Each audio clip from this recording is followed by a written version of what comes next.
Ladies and gentlemen, welcome back to Somos Mas, the official podcast of Somos Mas NM and your source for the latest news and notes on New Mexico United and the New Mexico Runners. My name, of course, is Seth Bidoff. Joining me this evening, we have Jacob Turrell, Earl Nieto, and our special guest this evening, President, CEO, owner of the New Mexico Runners, Andres Trujillo. Andres, thank you so much for joining us this evening. We appreciate you taking time to come on the show. And I know the Runners kicked off their season this past weekend with a win. How does it feel to get the season off on the right foot? Hey, you know what? First off, thanks a million for having me on your show, guys. You know, we really appreciate it from our family, our organization. We appreciate all the support you guys give us. You guys do such an amazing job covering, our local soccer scene, and I think it's such an important element we have in our community, such as yourselves, to really be a part of what our soccer community is all about and growing the sport here in our community. But yeah, we're excited. It was a great way to start the fourth season. Had a 7-1 victory in Kansas. And so the guys are pumped. We're pumped. And this just makes it even more exciting for our home opener of the season on January 7th. But we're walking on cloud nine as of this moment. I can imagine. Yeah, you talked about you just mentioned season 4. I mean, you guys have been around past few years. Obviously, the COVID season. We've talked about that before. It's got to feel good, especially with the number of guys that the club re-signed. Mm-hmm. Particularly, the list. Basically, you guys returned the entire roster. Yeah. Season. Yeah, we really we returned the what you saw the last half of the season is what was returned this season, and as most of you know, when the last half of the season we won three out of our last 5 games, and so we had a little bit of momentum going there, figured out the chemistry, and so those guys came back, and so it's great to have guys like Murshad Ahmadi, who's just going off the rails, man. He had a slow start last season, kind of getting his bearings with the indoor game. A lot of folks don't realize, but outdoor and indoor are very different in proximity, in speed, in awareness. Just because of the tight, intimate setting. You're playing soccer on a hockey rink size field versus playing outdoors. You have a huge field, to play on, and so. Murshad is going off the rails. He scored 5 goals on Sunday, and I know it's our first game, but I'm definitely calling MVP of the league for Murshad, who's a Sandia High School graduate, and so that really is telling of our local talent here in the Albuquerque Rio Rancho area. But yeah, having guys like I said, Murshad come back. We had Vince Aragon, who's a local product out of St. Pius, and as well as he's an assistant boys varsity soccer coach, and guys like Colton Ord, who's just an amazing competitor and one of the most fun athletes you'll see on the field, and so when you got guys that are invested in this program, it just really brings that chemistry level to where it needs to be, and head coach Famoletta has the plan set, and we're rocking and rolling with it. Yeah, well, I had several opportunities to get out there last season and watch the Runners out at the Rio Rancho Event Center, and talking with you and talking with Coach Steve, and talking to some of the players. I mean, and then like you said, you mentioned the difference in playing indoor, outdoor, and you really see it, and it's such a vastly different experience. Mm-hmm. And I've been doing a lot with small sided 7v7 down here at Kramer Fields over the past several months, and. Mm-hmm. To me, that kind of relates a little bit more than the true outdoor game does. Just seeing the pace of play and how quick, mm-hmm. and the size of the field, and so, it's just we talked about it last year. It's so much fun to get on and watch the Runners and see what Coach Steve and the guys are doing out on the pitch, and really you put on a fantastic show, a production. I mean, what are some of the things that fans can look forward to out at the event center this year?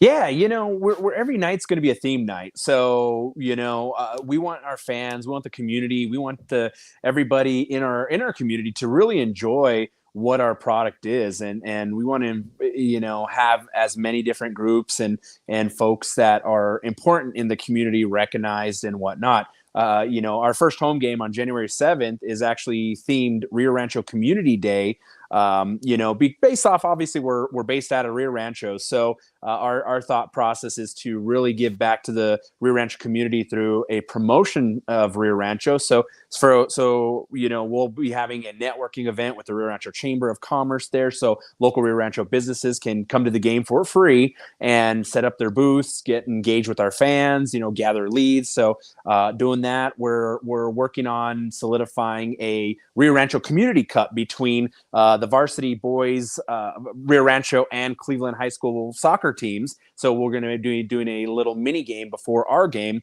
on that night. But then we're also going to have a great halftime show with the the Roadrunner Brass Band. And so these guys do some funky stuff. They, playing Bruno Mars on a brass band. And so we're going to have a rockin' halftime show. And so that's January 7th. Down the way, we also have Educators Appreciation Night where educators get in free. We're going to have a youth soccer night that's on the docket. Of course, Faith and Family Night's an important element for us. We're very faith-based in our family. So, as anybody knows that comes to our games, we're very big on prayer before our game for the safety of our players, enjoyment of the game, the community, and things like that. And so right now we're solidifying deals with Union Night to include like the electricians and plumbers and pipe fitters and all the different unions in the community to come out and really have a great time and whatnot. So, and then I can't forget, we are going to have Scouts Night at our last home game of the season, where we have the Boys and Girl Scouts coming out, and we're the first 500 scouts that come through the door will actually get runners patches for their sashes and whatnot. Those scouts are big on their patches. So lots of different things happening for our season 4, and we're really excited to roll it out. Yeah, unlike Jacob and Earl, I actually was a Boy Scout, so I know what you're talking about with the patches and things. And it's a big deal, man. It is. They take it seriously. It is. I feel like Seth just tried to take a shot at me. But it didn't affect me whatsoever. I remember back when I was and I'm obviously older than Jacob and Earl, and when I was in Cub Scouts, they had belt loops. They had little belt buckles. You would put them on your belt. Okay. And you have to slide those around, and you would end up filling up your whole belt like these little clips that would go on it, like little metal clips. Okay. Yeah. So it was it was a big deal every time you earn something like that. And so I think that's really cool. And being out there last season and seeing everything you have planned so far this year. My God, are you still talking? Yes, I am. If you'd like to jump in, feel free. We've talked about the community, and we talked with Coach Steve and being involved, and you guys are just, especially up in the Rio Rancho area, and reaching out to the high schools and bringing in talent. Like it's fantastic what you guys do. Yeah, and that's the whole thing is I think Steve's plan, is to really foster a pathway for local athletes. And I know there's a lot of times where athletes may not get an opportunity, local athletes may not get an opportunity to perform at a higher level, but being able to play in the Major Arena Soccer League, there's an opportunity there. And I think, and definitely these athletes get national attention, and they get seen by folks all over the world, really. And so it's just, Steve has a plan. Head coach Famoletta has a plan. And I keep saying the same thing over and over again, and that's trust the process. And I think we've definitely figured out that chemistry and how to move forward, to have successful seasons as we keep going and growing. Yeah. So, 3-4 years ago, when you kind of started this process, I'm sure you had some expectations of what you wanted it to be like after 1 year, 2 year, 3 years, so far. I know COVID probably put a damper on that a little bit. Oh, yeah. As far as what you thought going into it when you first started the process of getting the team and everything, is it more than you expected, less than you expected, about where you expected, as far as fan base and team success and your love for it and everything like that? That's a great question, because I would say it's all the above. And I know that sounds kind of weird, no, but I get it. Yeah. But there's certain elements that are right on par with what I expected, at this point in time. And then there's some elements that I've been like, hey, like I didn't expect that. I wish things were a little bit different.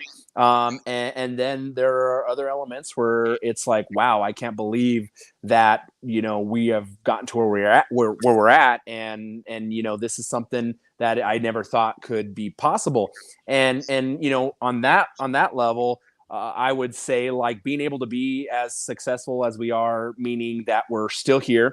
I'll be honest, we had a lot of doubters, right? We had a lot of people that have always told us like, hey, okay, you maybe be around a year, maybe you'll be around 2 years. Okay, that's cool.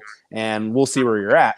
And, here we are really, I mean, coming up 5 years later, and we're still here. We're still rocking and rolling. And, Right. I think now we're starting to get a lot of the people in the community, whether it's, traditional soccer fans, whether it's, sports fans and casual sports fans, they're starting to really take a look at us and say, hey, we want to check this out. And one of those elements is I'm sure you guys, know this guy, Mr. Nelson Unido Mando or Mando Unido. I don't know. I always get it backwards. Who dresses up all in the Star Wars gear. And I know he's over at United games all the time. But man, he has just invested so much of his energy and being a fan of the Runners, and he hasn't even been out to a game yet, but he just loves what we have going on. Right. And so obviously we're seeing the elements of folks like saying, hey, okay, and what United's doing is great. Like they're rocking and rolling. That's awesome.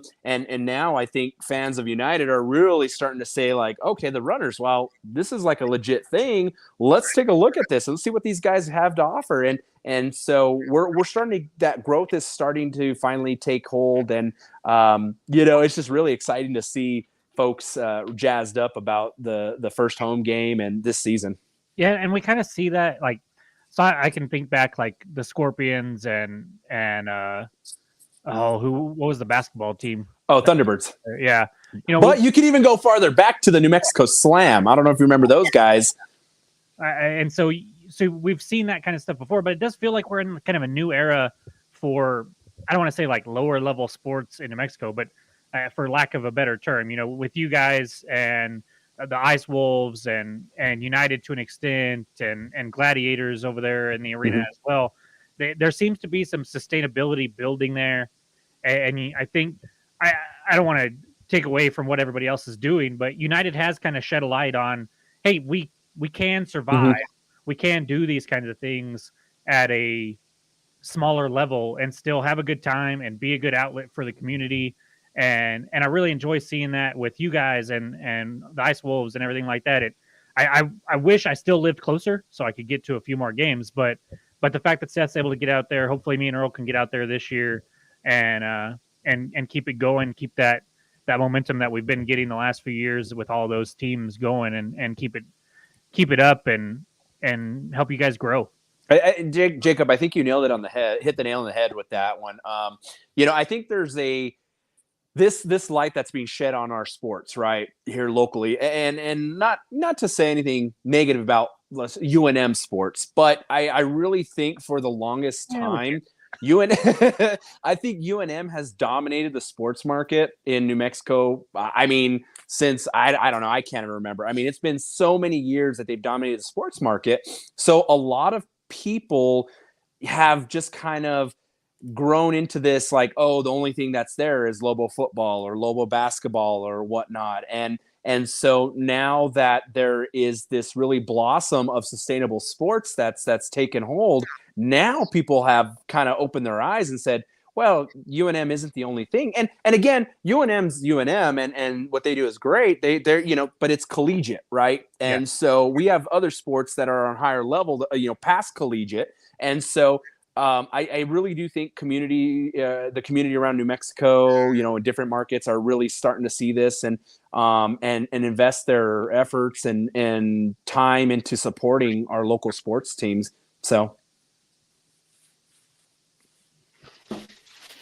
I got to ask, you sent us an email just a little while ago saying you're going to unveil some new kits tomorrow. Yes. Is that the new drip there, or is it? So this is actually the road uniform. Okay. Has Visit Rio Rancho that they were the primary partner with it, and so I don't know if my mic's going on and out. I got like notifications going off the wazoo on my phone. But yeah, so these are the kits that you saw in Kansas. Turquoise, of course, red, New Mexico gem, and whatnot. But we'll be actually unveiling the home kits and our tomorrow at our press conference, and you guys are more than welcome to be there. I sent you guys the invite. It was kind of a last impromptu thing, just because we've partnered with Roadrunner Food Bank, and we'll talk more about it tomorrow at the press conference. But that was the only time that they could get us in. We were trying to do it later this week, but unfortunately, the winter times are the tough times for a lot of hungry New Mexicans, so they really have a priority there. But yeah, so we're really ready to we're excited to unveil our home uniforms and what we're doing with the Roadrunner Food Bank. It's something really special this season. Yeah, I've been impressed with the gear. You gave me a hoodie last season, and I picked up one of the home kits, and great gear, and a great way to support the club. Getting out and getting some runners gear, and looking ahead to the rest of the season. I mean, have there been any changes as far as the lineup in the MASL? Are there any new clubs this year? Any clubs you're excited to face later on?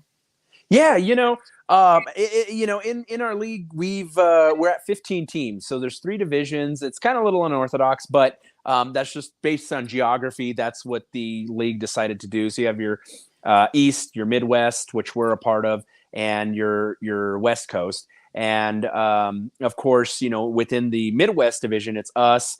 Wichita Wings, which they've been around for 40 plus years. They're an iconic indoor arena soccer team. And we have Amarillo Bombers, we have the Colorado Inferno, and then of course the team we just played, the Kansas Bandits out of Dodge City, Kansas. Those guys are new to the league, but they've added Tijuana to the West Coast. Of course, that's really special because you got San Diego there, you have Ontario there, you have Turlock. Those are all California teams. The Chihuahua Savage, they added a team to the mix for this year. They were here a couple years ago, but they sat last year out, and then they came back for this year. So really the league is just growing, and they added in the Eastern Division, they added 2 Iowa teams, one in Des Moines, one in Cedar Rapids, and so the league is growing, and so that's what's really great about this league is back in the late 80s, 70s, 80s, indoor was huge. MISL, people were nuts about it, and they were just selling out, 15,000 people in the arenas. And then in the 90s and early 2000s, it like died off. It was the weird thing enough. It just died off. And so fans weren't being invested into it anymore. And a lot of it had to do with the NBA. And most people don't realize this, but the NBA, the attributes you see on NBA games with the music and, the way they do things at an NBA game actually came from indoor soccer. And they actually gave the template to the NBA, and really that's why indoor soccer kind of fell off the map in the 90s and 2000s, was because the NBA took what the MISL was doing, and they did their own thing and ran with it. And so now that we're seeing the league grow and be sustainable, it is really going to help. Really going to help. Yeah, Harry. So RGV out in the West is very odd, but So Harry, so they got put in the West just because, like you said, geography. And RGV is a great opponent. We played them actually last year, and they gave us a good. They put up a good fight, and they beat us, but it was still a really good competition. And so we're hoping to see RGV in the playoffs. That'd be really cool. But yeah, the Milwaukee Wave are still rocking. Of course, they're in the M1 in the first division, which is made up of larger markets that are million plus. And so we're in the M2. Of course, we only have 600,000-700,000 in the metro area. So, but yeah, we're just here to really bring the attention to the game to New Mexico, and being the first major arena soccer league team in New Mexico history. Definitely we're just doing our thing and trying to let the public know, hey, we're here. Like, come watch some exciting arena soccer action. And it's a party going on, and hey, it just happened to be a soccer game going on too. Yeah, looking at the new guys on the roster. I mean, who are you most excited to see? Obviously, had some good performances over the weekend. Who do you think is going to be the star this year? Well, I really, it's hard to say that, single anybody out in particular. I really feel we have a lot of assets, all the way around. It's just well rounded with everybody. We got a guy, of course, Jackson Rogers. He's actually on our poster schedule here, and he's actually from Rio Rancho, but he moved to the Midwest when he was like 13, 14, and then lived in the Missouri for a long time, and then just came back to New Mexico last year. And so he's been a very big, huge advocate of the sport, an amazing community member, and very talented on the field. You got guys like I mentioned earlier, Vince Aragon, the local talent, and last season he never played a lick of indoor at all at a competitive level, and just had the natural ability to really just shine. And Vince has played every single game this season. And so, of course, Mershad, we have guys like our originals, Sergio Fuentes. He's back in the mix, and he got injured towards the end of the season last season, but he's back. Of course, our team captain Froylan Ramirez, and he's just a stud and the most skilled indoor player that I've ever seen. I mean, he does his things. His watching his legs move, it's so mesmerizing. So you're just like, holy moly, how's this guy doing stuff like this?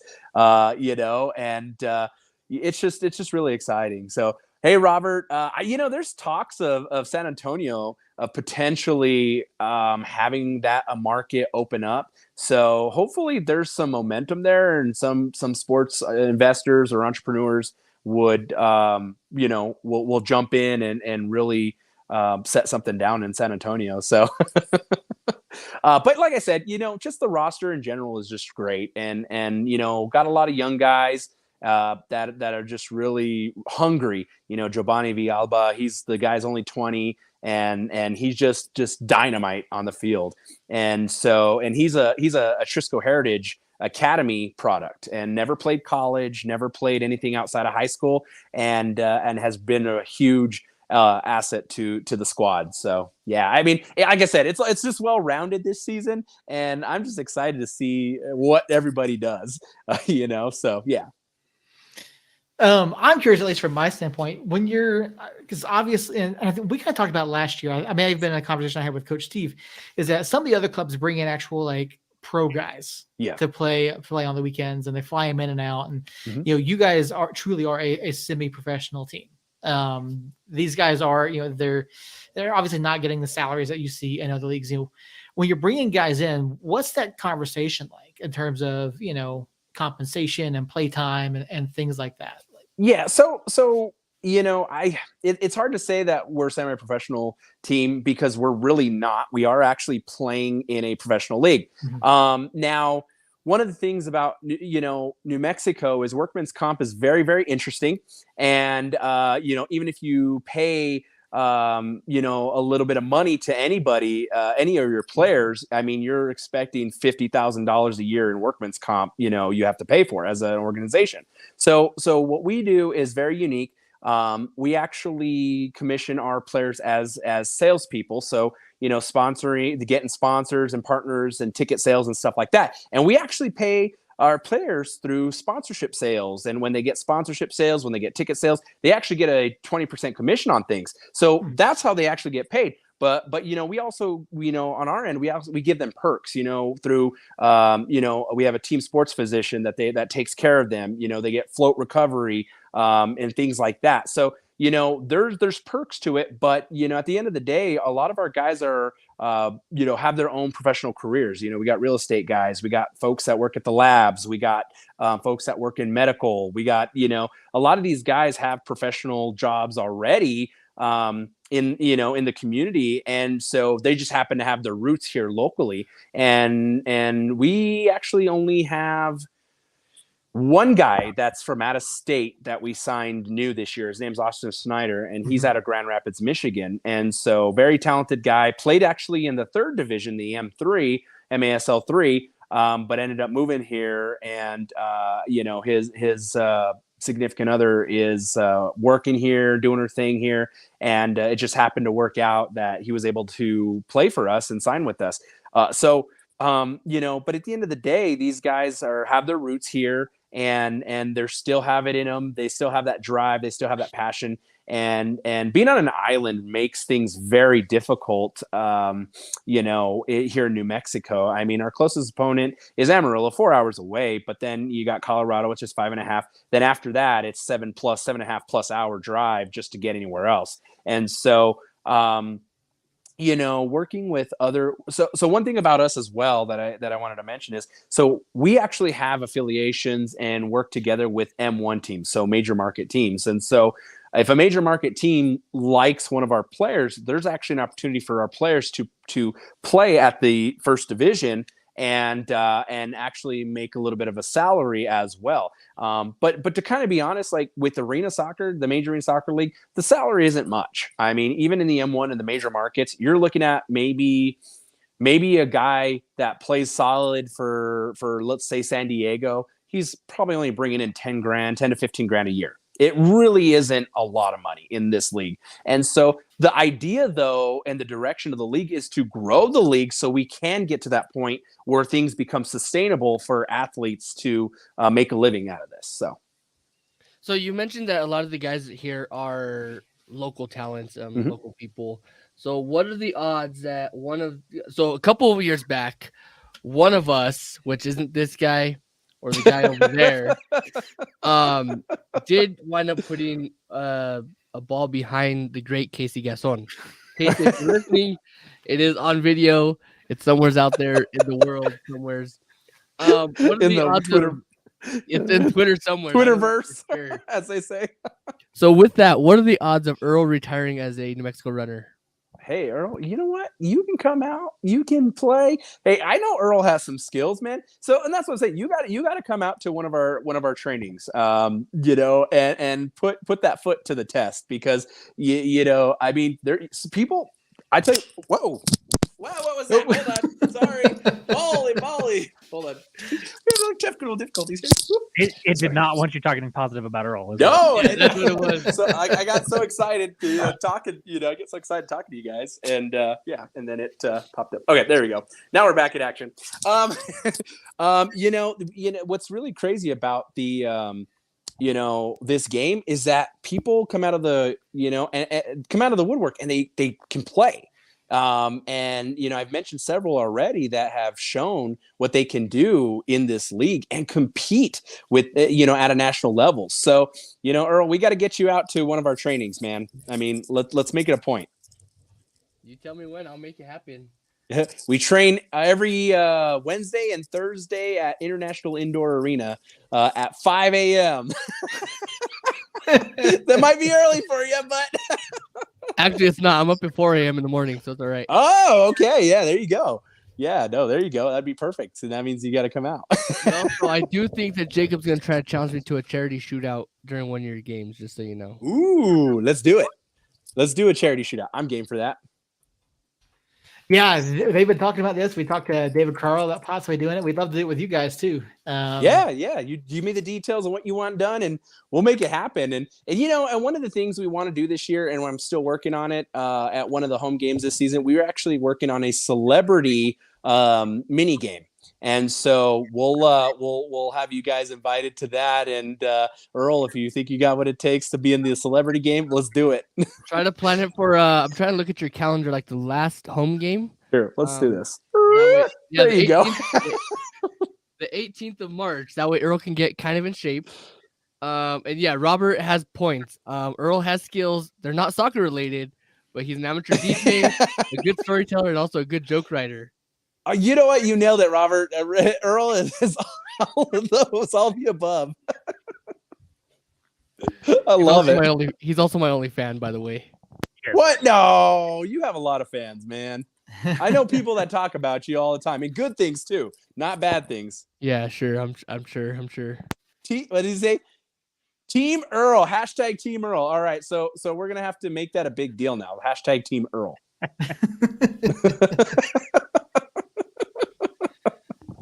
get myself into here. Oh man. Uh-oh, Yeah, look at you. You're opening up the Pandora's box, man. Once you open up that box, you ain't closing it. Well, as you know my story, I don't have a reason to have it closed anymore. So Pandora's Yes, sir. box open. You're ready to go, man. Let it go. Let it go, man. We're ready to rock and roll. Let me ask you guys a question. Yeah. With New Mexico soccer, I mean, and I kind of will kind of go along the lines of what you said, Jacob, about where do you feel like New Mexico soccer is where it, you've expected it to be, where since because obviously with us and United, we came out about the same time and all that. Now that we're here, 5 years later, it has New Mexico soccer been where you guys expected it Who wants to go to first? be at? Anybody? Well, I'll spin the wheel. No, just kidding. I mean, for me, it's hard to. It'd be hard for me to imagine it being anywhere better than this, as far as if I'm looking back, Mhm. because I bought season tickets to United before that first year and did not know what to expect whatsoever, and so the only clear answer to me is it's definitely exceeded where I thought it would be, as far as before year one for you guys and for United. As far as where it's at, like my expectations might have changed after year one for everybody and after year two, but I think with COVID, I mean, it wreaked havoc on the whole world, not even just us, but definitely put a little bit damper. But I think last year, with you guys coming back and getting back up to a full schedule and whatnot, and United coming back and having home games and having 12, I think 12-4 was the average for United games. It's getting back up there to what it was in 2019, and I think it's only going to get better and better. So to me, it's clearly exceeded expectations from what I thought. I mean, I have 6 posters here. I've got 30 posters in my room with flags, and I think I have 7 United kits. I need to get some runners gear. I commented on the away kits on one of the posts, I think on Facebook, because they look really nice, and I think I like the away. I haven't seen the home, but I like the white and turquoise, and it's actually turquoise instead of the yes, it's not. It's not blue, or it's not. Yeah. It's an actual turquoise. And I'll tell you a funny story. Like trying to find that, when the manufacturer asks for a PMC code, right? That pallet number, and man, I had the hardest time finding the exact turquoise. I mean, it was like either light blue or dark blue. I'm like, that's not turquoise. But I was able to finally color match it and get it right. And I'm like, okay, this is cool. Because the United came out with their turquoise one, and it's like mint. I like it. Yeah, it's cool. It's cool. But yeah, you're right. The color is like it's kind of green. Not a legit turquoise. So yeah. Other people expectations. What do you think? So I think.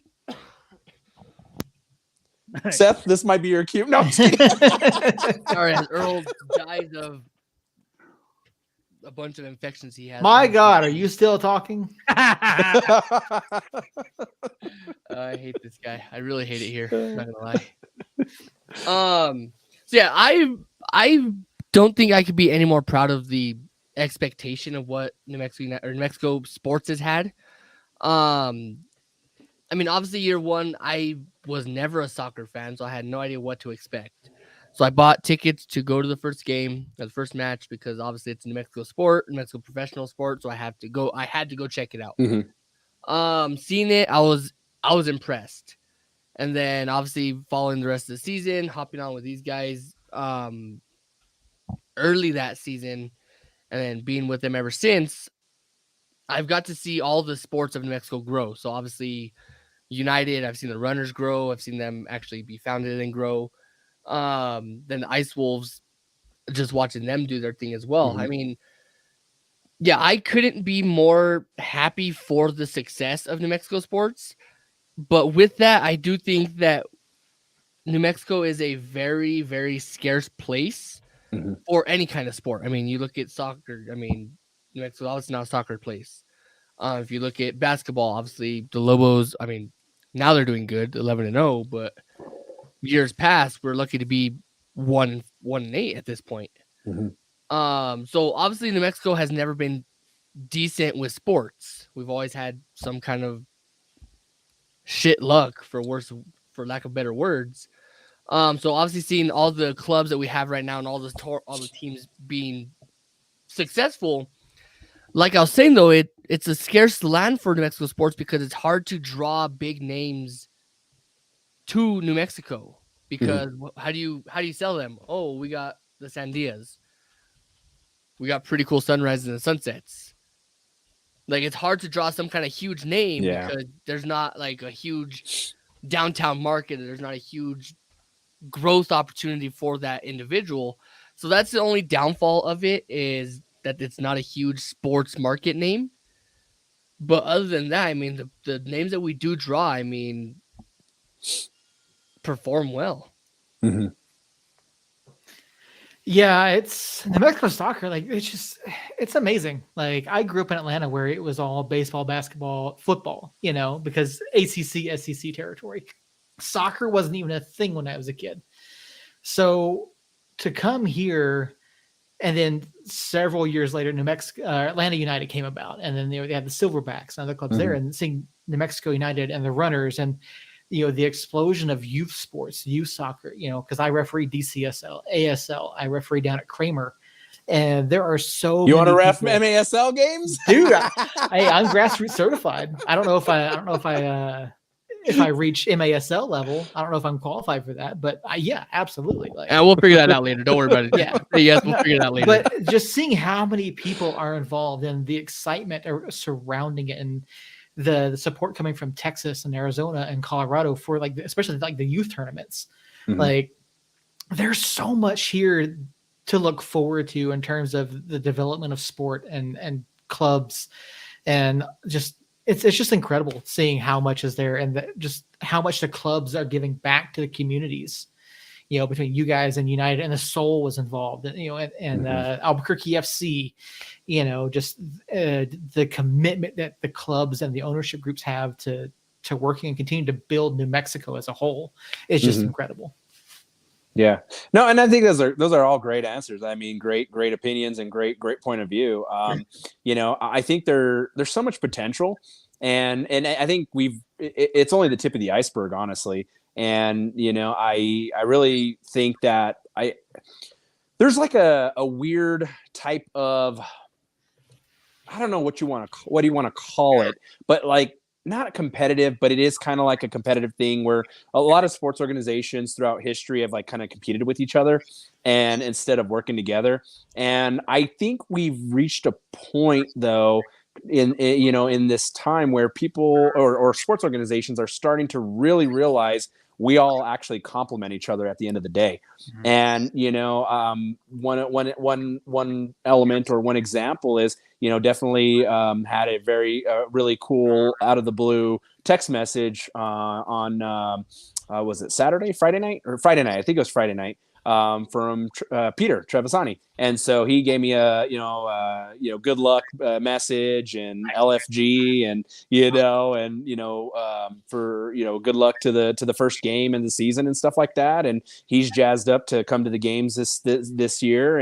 And so when, of course, Ron Patel and, so a lot of people, I think we're at that point where we're all sustainable and we all realize, hey, okay, let's do this together, because at the end of the day, we all, a rising tide raises all ships. And so we really got to have that mentality. And so definitely wanted to give Peter a shout out and say thanks and appreciate that support.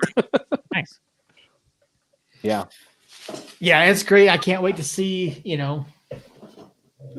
I kicked something. I can't wait to see what happens with the Runners this year. And Andres, we appreciate you coming on the show again. Like, you and Steve and you guys have been more than willing to come on anytime like we've asked. We love you guys. I know Earl's already set up something with, I think, working on Coach Steve, working on Mario Matute, and yes, like we're super excited to continue to see the growth, and hopefully, like, you guys have a fantastic season this year.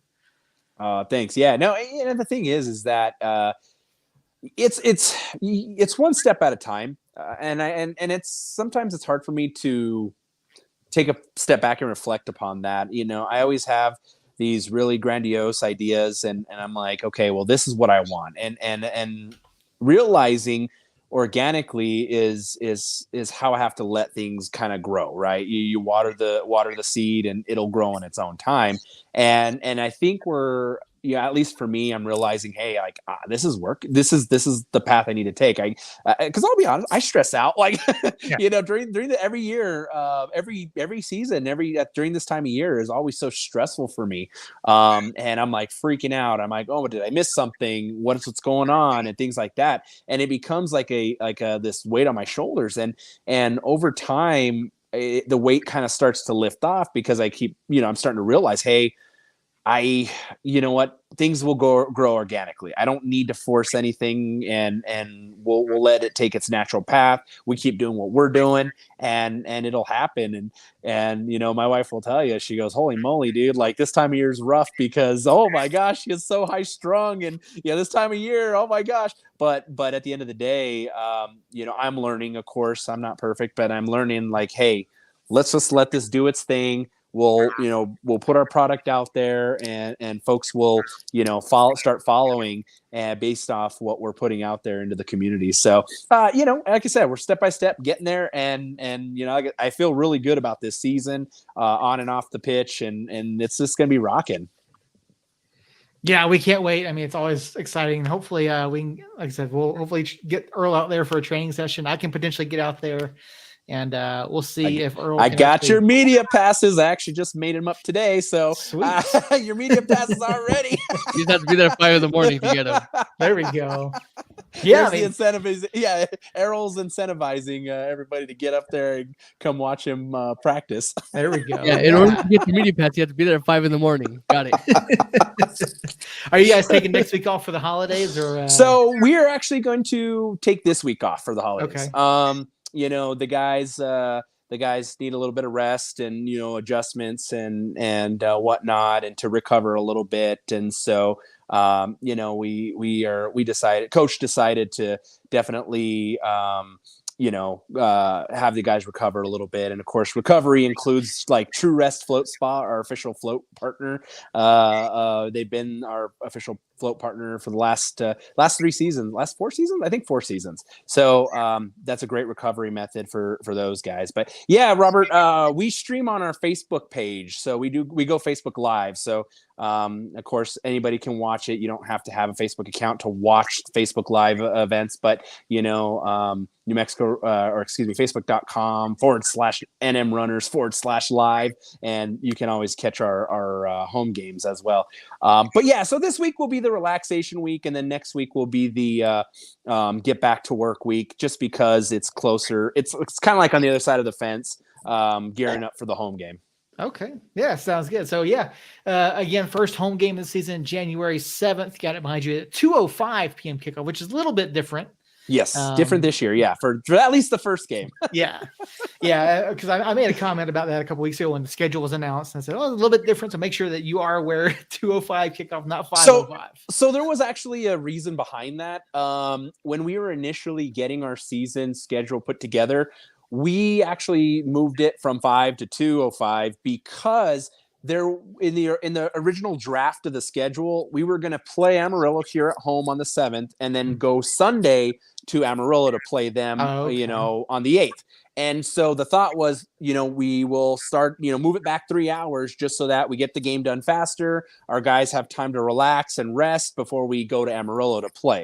But when we had that set, Amarillo, unfortunately, their arena wasn't going to be turned over from ice to turf in time, because they have a concert or do have a bunch of things going on that weekend. So instead, we actually moved that road game to Amarillo to the 29th of January. And quite frankly, we actually have quite a few fans that are traveling on the 29th to go scream and yell at Amarillo and make some noise for the runners. So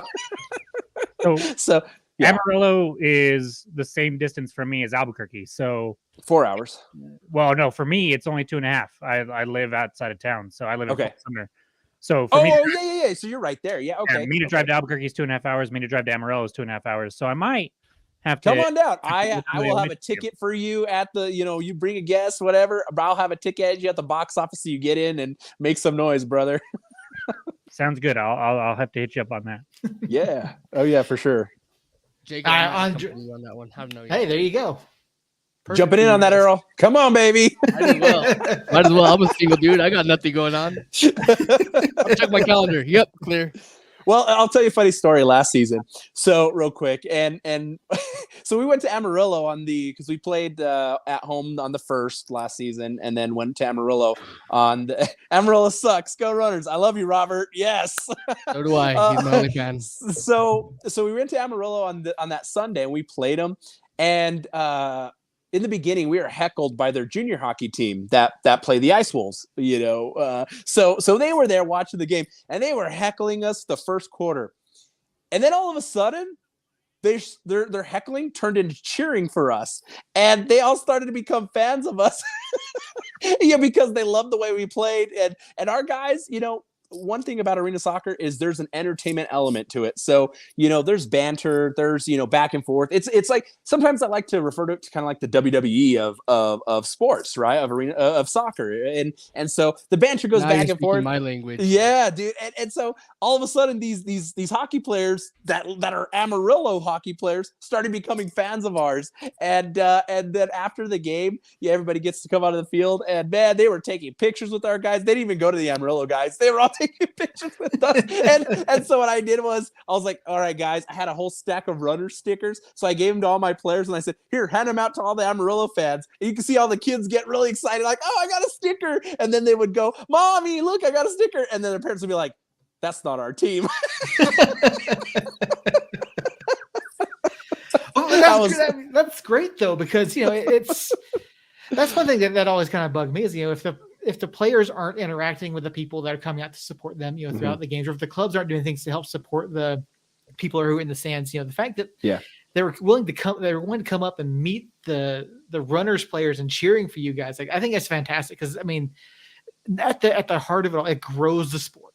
No matter who they're cheering for, you. People are excited and interested in MASL. They're excited in soccer. Like they're looking forward to something. So, yeah, and you nailed it there, Seth. I mean, my goal is to make fans in every market that we go to. Our goal is to make fans for the New Mexico Runners, no matter where we go, to Colorado, Amarillo. We made fans in Kansas. Ironically enough, we made fans in Kansas on Sunday. I mean, we went, we played, had a great game. And then yesterday, I got a message from somebody who lives in Dodge City, Kansas, saying, oh, I loved watching you guys. I appreciate, you guys are awesome. And I can't wait till you guys come back. And so I said, all right, dude, send me your address. I'll mail you some stickers and some a pin and some runner swag. And he was all excited. He goes, oh, I can't wait to cheer for you when you guys come back. So, that's my goal, is to really make fans everywhere we go and put New Mexico on the map, because that's really what that is. It's putting New Mexico on the map and for New Mexico sports. And so, that's an important, that outreach is important to us as an organization. Yeah. Earl, you're muted. If it makes you feel better, my only fan, Robert, he said arena football is the same way. It's more fan friendly. I'm a Runners fan for now until San Antonio gets a team. You know what? That's okay. Yeah, that's cool, man. And I'm hoping that it happens, and hoping that market does open up. But since you're a Runners fan, and so it's good. It's good. I love that competition. I love those elements of excitement, and it's part of the game. And we're, at the end of the day, we all have the same common denominator. We all love sports. We all love our communities, and so it's just the more people that are interested in the game, the better. Doesn't matter what team you're rooting for, but of course I'll always say root for us, but but at the end of the day, it's hey, any support for the game, for the league, that's what's super important. Unless you're a Braves fan. Hey.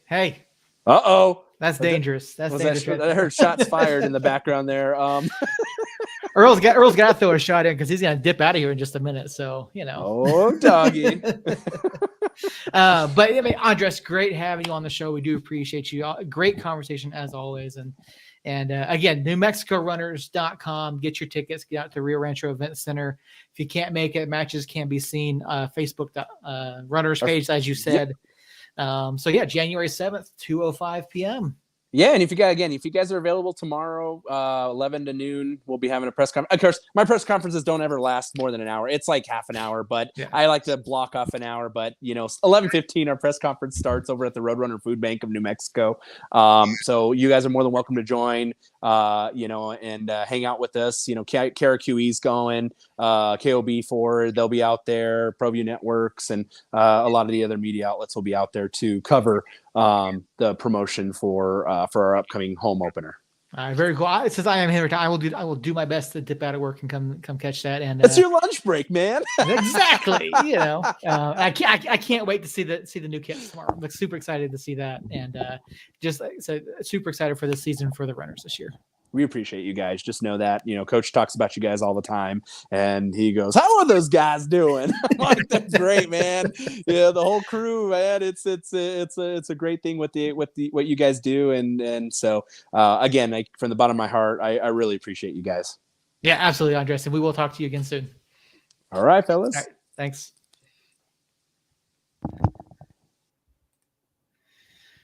All right, gentlemen, there you go.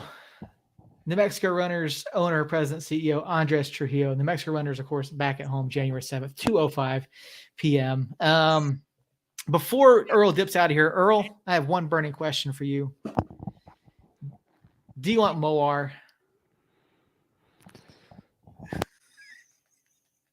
So, and I'm hoping this is just a segue into the next segment. Yes, it is. It is. To our New Mexico United coverage, of course. Yeah, so dip into New Mexico United coverage. Obviously, everyone heard that Santi Moar returned to New Mexico United after 3 years, being part of the club for the first season and then taking off to Phoenix to go live his best life, or at least what he thought it was going to be. So do I want Santi Moar? If he plays as the 2019 Santi Moar that we saw, who had 12 goals and was pretty much unstoppable game in, game out, match in, match out, then yeah, I'm 100% on board with him returning. Obviously, people take off to go see what the greener pastures has to offer. Obviously, the hay doesn't taste as good over there, so they come right back. As the old saying, they always come back. As we saw last season, we saw Kavan return. We saw the year before last, we saw Bees come back. We saw Salih come back. I mean, they always come back, is what it seems to be. All right, folks, that's Earl's hot take for the night. We'll see you later. See you next time. That's not even a hot take. That's actually just truth. I know. I'm just messing with you there a little bit. That's probably the most that Earl's done study on for sure about that part. Or research, not study. Yeah. So really, do I want Santi back? Yeah, if he's the 2019 version of himself. Okay. Can I phrase it differently? Were you excited with the announcement or not? No. Okay. No, I was not excited with the announcement at all. And this here, folks, may be the end of Somos Mas as you know it. Now, were you not excited because we already kind of knew the day before? That's exactly what it was. Like I already. So were you excited the first moment you thought it was going to be him? Were you excited? Not necessarily when they announced it, but when you found out, or when we at least had reasonable thought that it was going to be him, were you excited? I was on the fence. I mean, I wasn't against it, but I wasn't for it. I was pretty neutral on it. Because obviously we know what Santi can do from 2019. We saw him score 12 goals, unlimited assists, always being some kind of threat. But then we saw him last season where he had 2 goals, which granted, I get it was with a piss poor, shit-eating freaking Phoenix team, who had a COVID outbreak for like a month and a half straight. So yeah, so I get it that they didn't really have the opportunity there, and it was just a terrible time to be in Phoenix. I mean, he did have 16 goals the year before with Phoenix. he hasn't been shit with Phoenix. He just had a bad year last year with Phoenix. Right, and that's my point. If he can stay on the form of what he was versus what he has been, I think we should be fine. If that makes any sense to you, you seem super fucking confused. No, I mean, I understand it. Can we get an opinion on what you think he's going to be instead of you just writing a fence? Oh, he's dying. Hold on. Well, he might really be dying. I'm sorry. Yeah, Oh he might be. God. Joys of being sick. What? I said the joys of being sick. Yeah, the joys of standing out in 12-degree weather. Yeah, we're not Ooh, going to go there. Too soon. Still a sore band-aid to pull off. What I think he can be is what he was the 2019, 2020 into 2021 Santi Moar, where he was scoring goals, consistently threatening to score goals. I remember talking year before last where if Santi goes right, because he's always on the left, so if he were to pull the ball right and go towards the box with his right foot, 9 out of 10 times he's scoring the ball. He's scoring. Yeah, he's creating something from there. Yeah, so I mean, if we could see the creative goal scoring Santi that we saw the first 3 years that we've known him, I think we should be fine. And then with him having Hurst with him, I mean, he at least has someone he knows how to play with on top of Bees, on top of having Dev, if Dev does come back, on top of having Suggs. I mean, he has tools in place that he's already played with that he should be successful here. Jacob, let's go to you. You are obviously excited about this signing. Now, social media does not agree with you. At least a large portion. Reddit is not happy with this at all. It's 50. Phoenix Rising, no, Reddit is not happy. I thought you said it was split. Well, the first two comments were kind of split, but as a whole, Reddit is not happy about this. Reddit doesn't count anyway. Phoenix Rising Twitter is not happy about this. Who's even on Reddit? Guys like Seth. I'm one of the moderators of the New Mexico United subreddit. People that live in their mom's fucking basement that play. David Carl is on Reddit. Fucking whatever the hell they play these days. Zero. And, New Mexico United Twitter is New Mexico United Twitter is somewhat split. New Mexico United Facebook. Jacob, I've seen some of the comments that you've made. I've seen some comments from other folks. I know Rachel in particular is super excited about this. I know some other folks. I don't believe, if I remember correctly, Aaron is not happy about this. I didn't see Cole's take on the signing. I mean, Jacob, what makes you so excited to bring Santi Moar back and go against a large portion of the United Nation? There's so many reasons. Me and you talked about it on the phone briefly yesterday, and I was swaying you just a little bit. I was swaying you to the dark side just a little bit. But I was convincing myself. That's true. Shane says ambivalent here. Look, I can't look at what he did last year and hold that against him as much as I can look at the previous 4 years, Birmingham Steel, us, and then 2 years with Phoenix. I look at those 4 years and they are just clearly so much better. And I don't believe in this sport you hit a wall at 29, which is how old he is. I think last year has to be more of an anomaly for what he's capable of doing and what we've seen with our own eyes at the lab in year one when he was a darling and a fan favorite. Yes, he pissed a lot of people off, including I think everybody on this podcast, by going to Phoenix. But at the same time, he made a mistake. He came back. He apologized for not really apologized, but realized he made a mistake. He knows he made a mistake. That's why he's back. Phoenix was a shit show. He realized Phoenix was a shit show. Him and Hurst wanted to get the hell out of there. And so he comes back here. We've seen him perform at the lab. We've seen how electric he can be. Seth talked about him being one-dimensional and just having the one move, and I somewhat agree, but at the same time, he's had that one move for 5 years, and even last year, with only 2 goals, it wasn't stopped. That cut back to the right foot wasn't stopped. He just wasn't hitting them into the back of the net at a rate that he was before, and so he still has that deadly one move cut back and put it into the top bin on the far side. We saw it multiple times for United. We saw it multiple times for Phoenix. It's still there. It's so hard to defend, obviously. Otherwise, people would have stopped it by now. But not only that, like, I trust him way more than I trust Amando to dribble past the defender, to make the right pass, or to score. Which, I'm sorry, but if you're an attacking player, those are the 3 most important things. And if you had gave me him or Amando in either 3 of those things, I'm taking Santi with what we've seen from both players over the course of the career of United. And so now, if you look at it in context of it being like the biggest move of the offseason, I might be a little disappointed. But we've got 15 players on the active roster right now. We've been having 22 to 24. So that leaves, 7 to 9 open roster spots.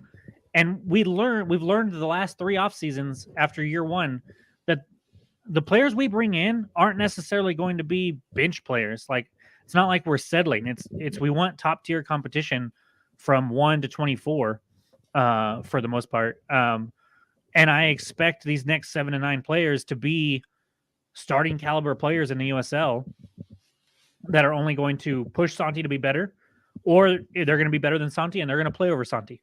So it's not, and I also think that we've been a much better side collectively since year 1. And so there's talk about, Santi wearing down in year 1 and not being able to continue his hot form that he started with and this and the other, which I get. That was a problem in year 1. It was also, we had Santi, Kevon, and Dev. And then what else attacking wise? I mean, Bruce, Bees. and Bees. Yeah. Okay. And so, but the point is that we were a lot thinner. We weren't nearly as deep as we have been the last few years. And I think that we'll continue to add starting caliber players to get that depth and have Santi not have to do as much as he did, so he can stay healthy for the long run. We might have a long Open Cup run like we did in 2019. We might not. That plays a large part in people's health and how fresh they are at the end of the season. But what basically it comes down to is I think he can reach 2019, 2021, 2020 levels of being that Santi. And if we get that Santi, then look out. Like, if we can get Hurst scoring and Santi scoring and a couple other forwards to mix in there, and also all these people that are complaining on Reddit and Twitter and blah, blah, blah, as soon as Santi scores at the lab, they're going to forget all that. They're going to move on. It's entirely possible that they do that because we all know that social media is fickle. And David over here in the chat, Greg Hurst is about to go off the season. And that's something that Santi mentioned as well. If you haven't listened to it already, we did post the audio from the introductory press conference yesterday with Santi Moar, where part of that conversation was talking about the decision to go to Phoenix, decision to return, and his partnership with Greg Hurst, and how he felt like Hurst had a lot more to offer than what's been seen so far. And, Hurst is a guy that I wrote about last year, a guy that could potentially hurt New Mexico United. We saw him play well against us. And so I think we saw glimpses of what he could do. And to talk more about Santi, you and I talked on the phone yesterday. I was not entirely happy about this signing. Now, don't get me wrong. Santi is an extremely talented person. I don't think he's as versatile as some other players that we could have brought in. I also don't think that Santi necessarily fills that 9 or that 10 role that we really need. Because I mean, I don't expect Greg Hurst to go out there and play 90 minutes every match. I don't expect Armando Moreno to play 90 minutes every match. I don't expect Beast to play 90 minutes every match. So you need someone to fill in, that 9, 10, and even potentially that 11. And I mean, Santi can play kind of playing at 11, but I'd rather see him off on the left. I just and I was kind of talking about something like he can be creative. He can do all these things. He can put shots on goal. He can open up opportunities for other players. And like I want to see all that. I do. I want to see Santi come in and have an impact. But another part of my concern is number one, how do we get Santi into those positions where he can be dangerous, where he can be a creative? We saw a lack of that at times throughout 2022. Who's going to be there to help draw some attention away from Santi to where he can be in that area? Can we rely 100% on Santi to do that all himself? And I don't think we can. So it's how does he come into this, and how does he then create that impact? Which is something he said that he felt he was unable to do in Phoenix, but not necessarily through himself, but through the lack of chemistry they had there, through the other issues that Rising had.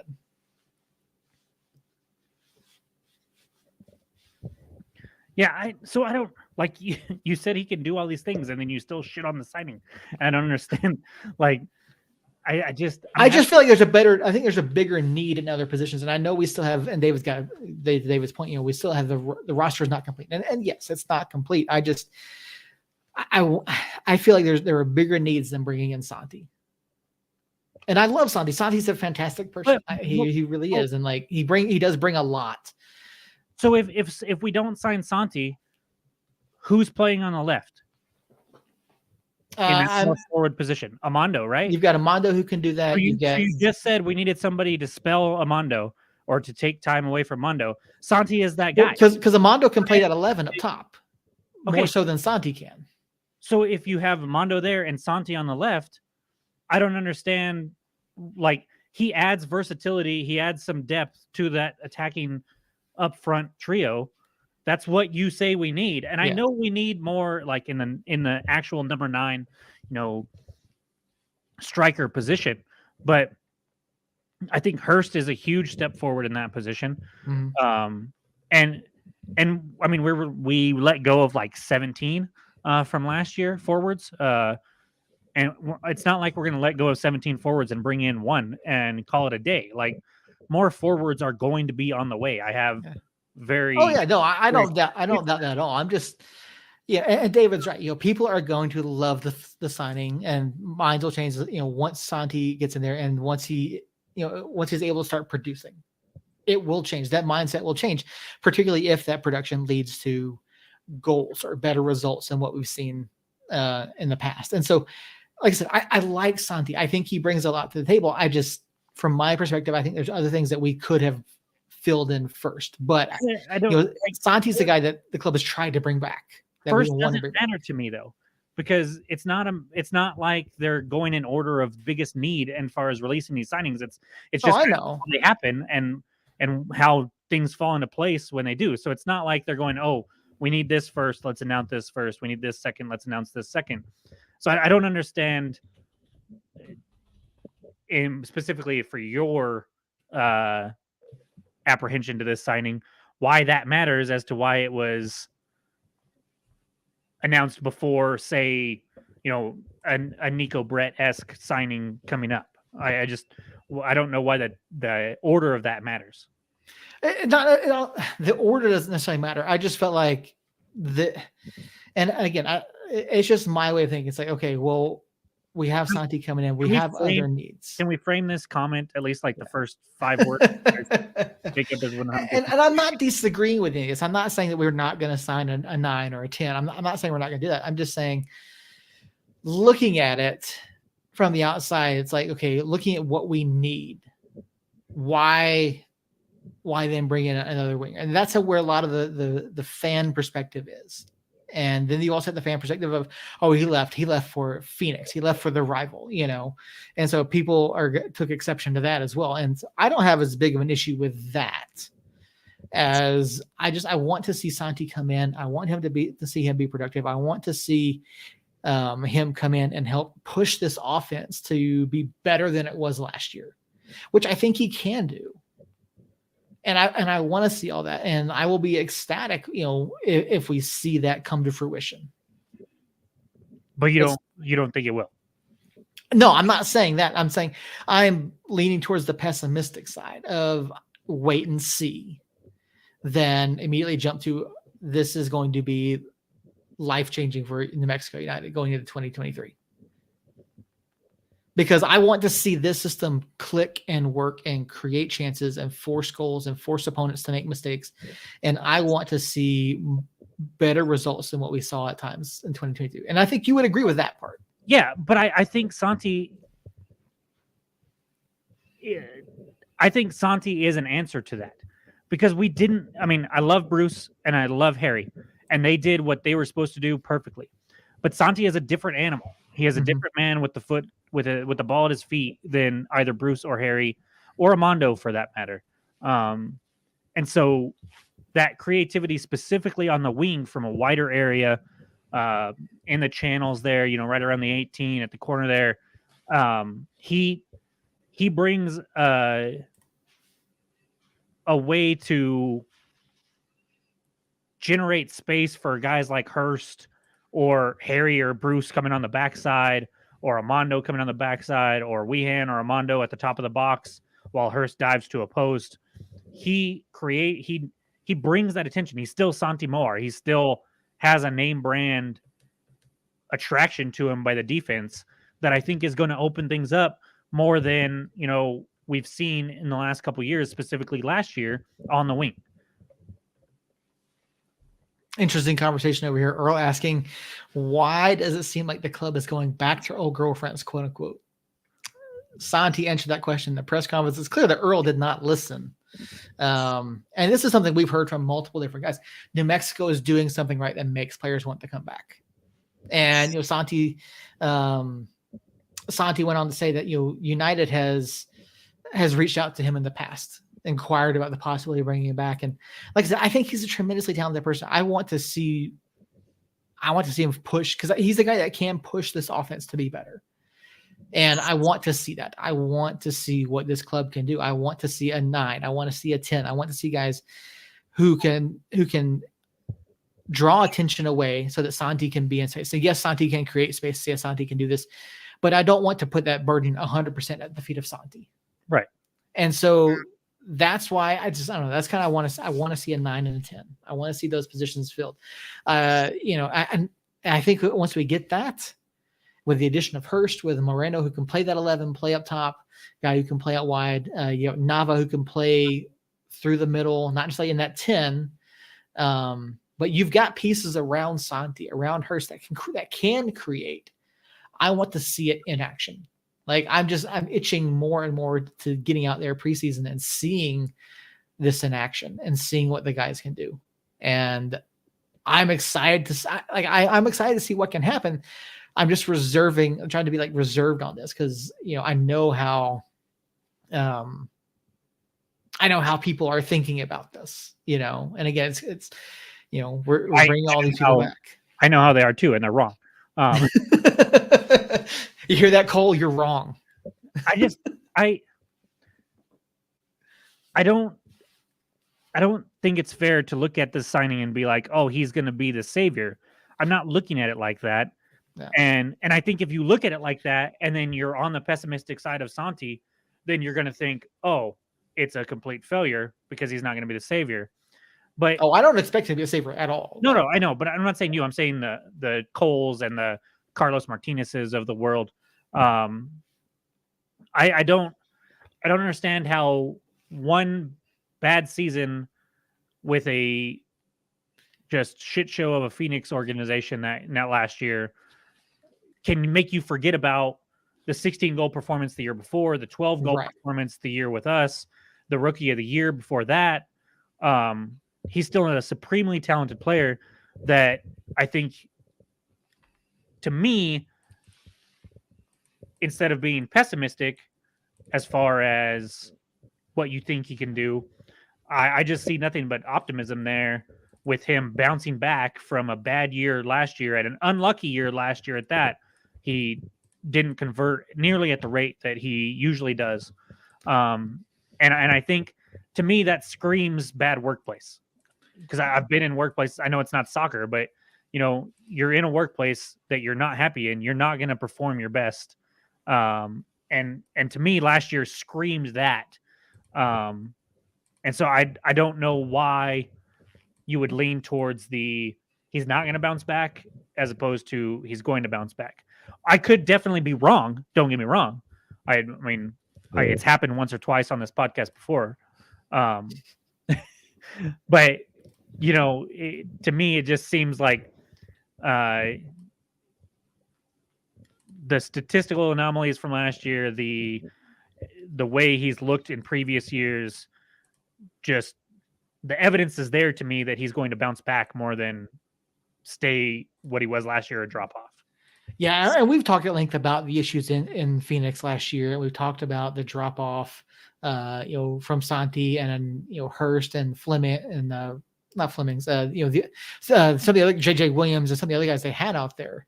And so, I mean, and that was just, to me, I mean, Phoenix's season was just an absolute anomaly. And that's not to say I don't think Santi can't have a great season. Like I said, I want to see this system here in New Mexico get pushed. I want to see Santi push it forward. Is he the savior? No, but he's a guy that can definitely bring about change. And I want to go back and I want to talk about Robert's comment here about the international spot, which is, of course, what New Mexico United sent over to Rising in return. We also did it for Greg Hurst. Robert's question, okay, international spots only for this season, I'm guessing, or as long as he's rostered. Now, this is a very good question, because this is something that isn't very clear in the USL media guide, or how things work as far as the international roster spots. We were told that, if you remember, when New Mexico United transferred Cello down to RGV, we did, this was not reported at the time, we did receive an international spot in return for that. Now, as long as Cello is with RGV, we get that international roster spot. So if he leaves, we no longer have that roster spot. So technically, we're sitting at 6 right now. Now, whether or not that's the same with Hurst and Santi, we don't know. Because if you look at, it's safe to assume that is the case. It's we're really going to assume. Yeah. Makes sense to me is that you would give it for as long as the opposite player or the other player is on the other roster. It's not like we're going to give it to Phoenix for a decade. Or maybe it was the only other thing that kind of makes sense is, hey, we'll give you one of our international roster spots for 2 years, whether Santi's on the team or not, whatever. Maybe that, but I don't see it being like a lifetime thing or anything like that. Yeah, it certainly would be a lifetime thing. And international spots, we hear about them more with MLS. Like, we don't. It's just really unclear. And so the club is trying to figure this out for us. They're trying to figure out exactly how these international roster spots work. And we're trying to figure out who on our roster actually qualifies for an international roster spot, because there are different rules regarding international roster spots. If players become citizens, if they have their green cards, they don't no longer take up a roster spot, as far as we understand. There may also be rules regarding if they've been in the States long enough. Residency, they may no longer qualify for an international roster spot. So there's a whole lot of questions up in the air about this, and we're trying to get this all figured out. No one really seems to know, because the media guide doesn't tell us. But to me, we traded away something that nobody seems to fully understand for a guy of Santi and Greg Hurst caliber. Yeah. Bottom line, seems like a steal to me. Yeah. I mean, with Bees, with Orange County, it was, at the time, we heard it was a record USL to USL transfer fee for Bees. Yeah. And I love Bees, and Bees is up there with Santi's quality. But then to get these two guys this year, 2 years later, a year and a half later, for an international spot that nobody knows how it works or what it means, it makes me, one, really curious what Phoenix is doing, because I know their fans were not happy about either. Most of their fans were not happy about either of these. some of them took it as, oh, they wanted to leave, then good riddance, which I understand fully. But a lot of them are going to miss both of those players, and to only get them for two international spots for Hurst and Santi. Obviously, we pay their salaries and whatnot as expected, but that to me is a crazy good steal, and something that these guys, Zach and the technical staff and everybody that's working behind the scenes there is really looking for these kind of values and looking for ways to improve this roster without giving up, a lot in a transfer fee or anything like that. And from what we understand, Santi's salary was fairly hefty with Phoenix. But 6 figures. but we gave up a bunch for Bees. This team isn't going to just sit back and not try to win in order to cut costs. I mean, they're going to go out and get the best players they can get. And I think these two transfers in particular show that they're willing to do things kind of outside the box, like trading with a rival that we all hate. Yeah, Rising, obviously, they appear to be stockpiling international spots. And obviously, they're more upset. I think they're more upset about the loss of Santi, but they're okay as long as we're taking on the salary.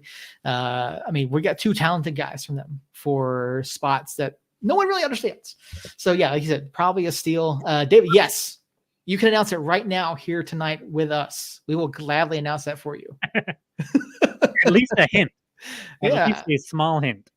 We will gladly announce that here live on the show tonight. Some initials, maybe. A former team, just one former team, the last former team. Position, even a position. What year were they born? Their mother's maiden name, maybe. Social security numbers. Whatever you have, that'd be very helpful there. Yeah. Yeah, we would love to be the source to announce a new signing. That would be fantastic. We would love to do that. If you'd like, we will throw allegedly in front of everything about it. Yes, allegedly. We will throw allegedly in front of everything until it is official. Exactly. But I mean, Santi comes, at the end of not necessarily at the end, but like we've had 2 other signings leading into Santi. Obviously, we talked about Greg Hurst. We talked about we were talking about this. I'm so excited about this conversation. Where the night we've been having, remind me who else we free signed. Okay, so since our last pod, Tambakis has become official. That's right. He's no longer allegedly. The last podcast, his name was officially allegedly Alex Tambakis. Yes, I'm getting there. Yeah.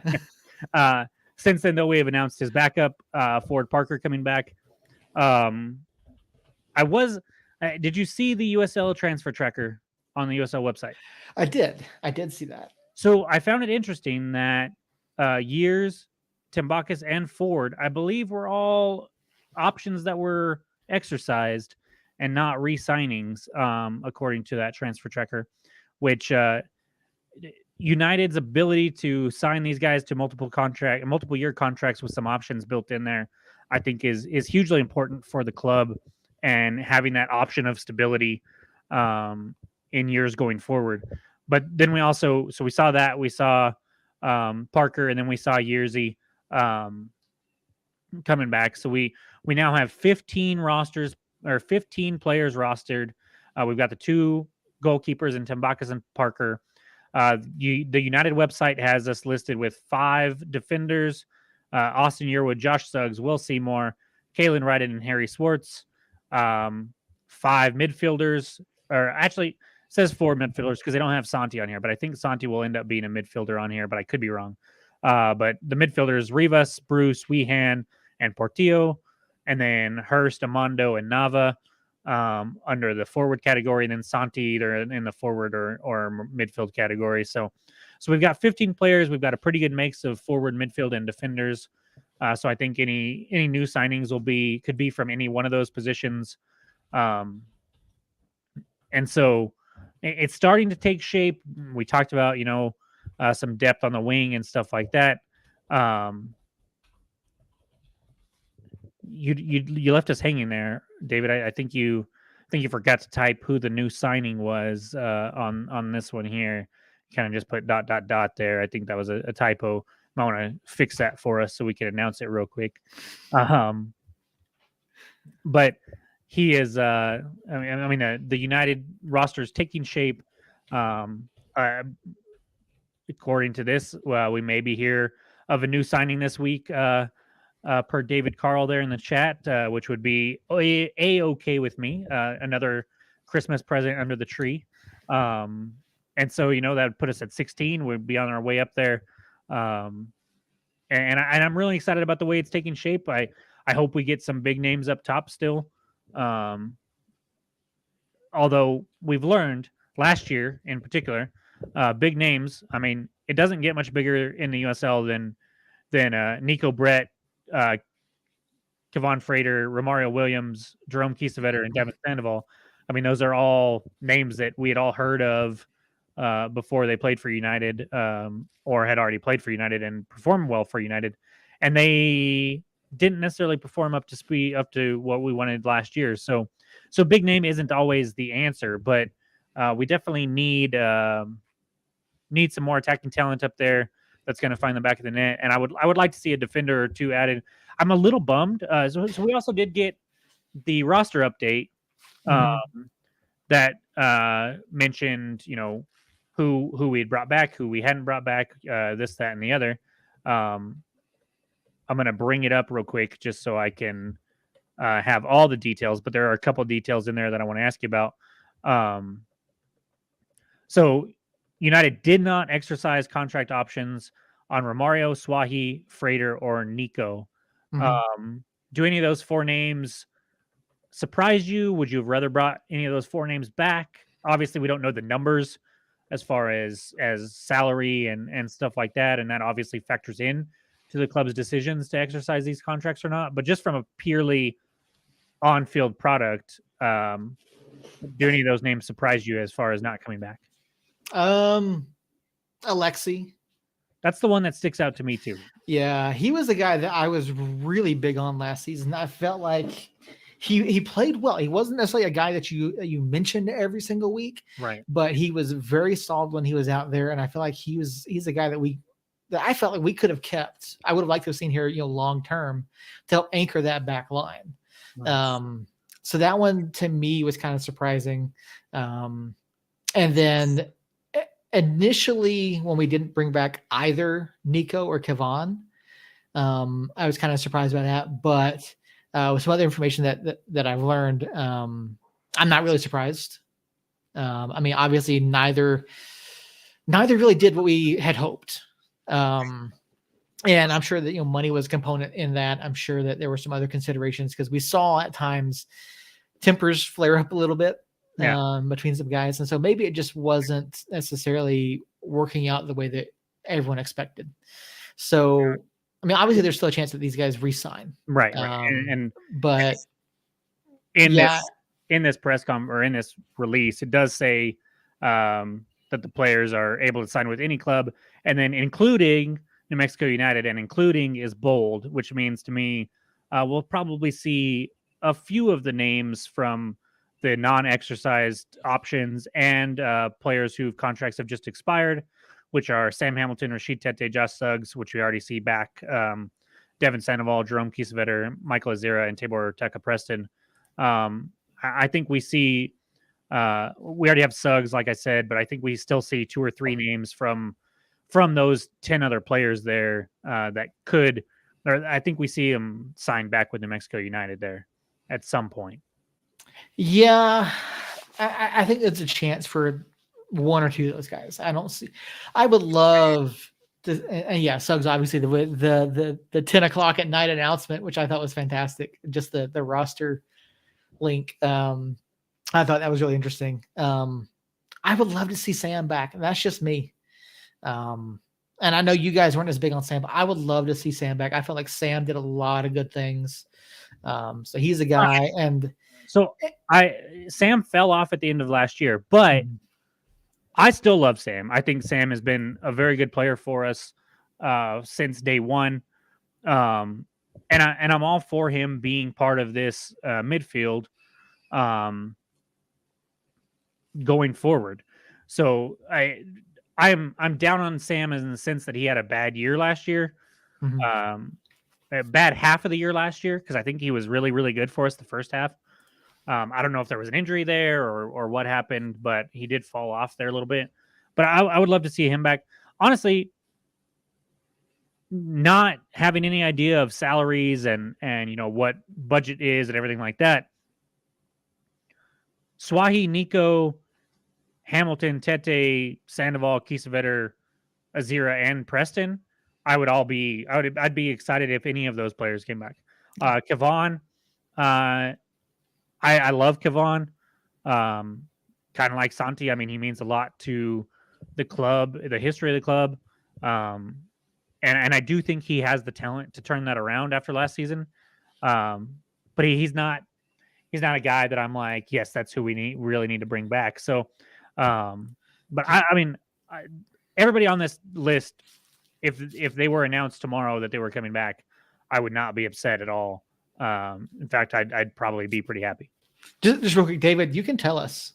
We'll keep it to ourselves. Yeah. We will absolutely keep it to ourselves. So, and one name that wasn't in that announcement, and you sent me a link you sent a screenshot of something to our group text earlier. This to me is one of the pieces that I would absolutely bring back if I was in Peter's shoes, if I was Zach, is Radi Ovuka. Radi Ovuka is a guy, obviously, came in on loan last season from Heart of Oaks, and you sent a link to GhanaSoccerNet.com. Lionel Messi, welcome to New Mexico. There you go. You heard it first, folks. Messi to New Mexico United. How about that? Radi Ovuka, according to this article, his loan spell has officially ended with New Mexico United and is returning to Hearts of Oak. The left back joined New Mexico United on a season-long loan in January. During his time, he made 11 appearances, scored 2 goals and 2 assists during the 2022 season. Ovuka's impressive stint with the American club has sparked rumors that New Mexico are weighing options to sign him permanently. However, the Albuquerque-based side are yet to put in a formal offer for the services of the 22-year-old. To me, this is a guy that I feel like we should be considering bringing back. And I don't know what it would take. I know reports were that the loan had an option to buy in it last season. And this seems to gives the appearance that there was that option to buy in there. I would love to see Ratty. He is a dynamic player. He is a guy that can make a difference. We saw how well he can play defensively. We saw him going forward. And could you imagine overlapping runs between Radi Ovuka and Santi? Oh, trust me. That is the reason why I looked up this article. Yeah. Because I said, you know what? We haven't heard anything from Ratty. He wasn't on that release, the roster update release. He also, if you remember last year when we signed him, it was the worst kept secret at the time. Yes. Because he the same website, I'm almost positive, released it way earlier than the USL did. So I said, you know what? Let me do a little Google search here. And let me see if the GhanaSoccer.net maybe jumped the gun a little bit. David got scooped hard on that. And sure enough, I found that little article that you just read, and it piqued my interest, so I sent it on to you guys. And I do think that it leaves the door wide open for him to come back. Mm-hmm. And my gosh, man. I mean, we talked about it before, like right after the offseason started, Ratty playing on that side. I know we have Suggs over there. I know Suggs is the captain. Suggs is also quite a bit older than Ratty. And so to see Ratty out there, as the main starter, or at least like co-starter with Suggs out there, starting every other match or something. But I think back to that El Paso match and just the poor guy that he megged and dropped to his ankles and bullied off the ball. I mean, he just dominated. I can't remember what that guy's name is, and he's probably thankful that I can't remember his name because I'm not mentioning him in a good light here. Yeah. But Ratty, that was like, oh, okay, that's what this guy has and can do.